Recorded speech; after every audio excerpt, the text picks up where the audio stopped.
ভোটের মুখে সোনা গুজব বিতর্কে রাজনৈতিক চক্রান্তের ইঙ্গিত দিয়েছিলেন অভিষেক বন্দ্যোপাধ্যায়। 24 ঘন্টার মধ্যেই তা নিয়ে ফের সুর চড়াল বিজেপি।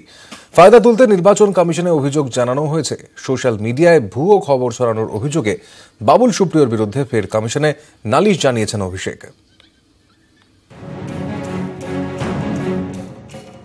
স্ত্রীকে জড়িয়ে সোনা গুজব বিতর্ক। রবিবারই রাজনৈতিক চক্রান্তের কথা বলেছিলেন তৃণমূল নেতা অভিষেক বন্দ্যোপাধ্যায়। এফআইআরটাও ড্রাফট করে দিল্লি থেকে পাঠানো হচ্ছে।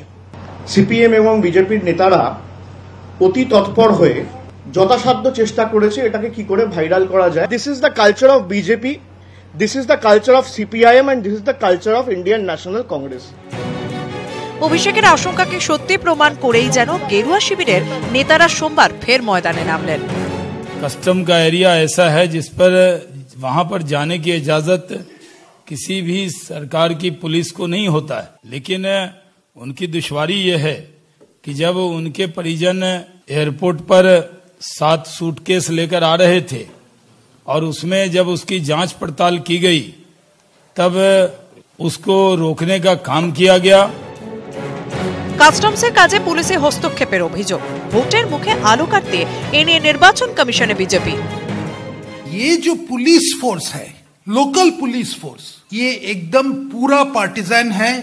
ये पूरा 3M TMC को काम कर रहे हैं और ये कैसे चुनाव के टाइम में how will they play any neutral role? Therefore the election commission has to be seized of this matter and be told at least that the major officers who are responsible for this exemplary action should be taken against them.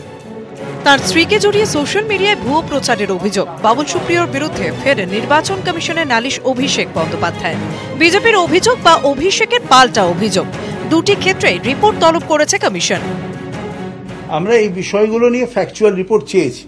এই ব্যাপারগুলো কিন্তু কেন্দ্রীয় মন্ত্রী তো নর্থে থাকেন না, উনি কলকাতার লোক। রিপোর্ট এলে বুঝতে পারবো।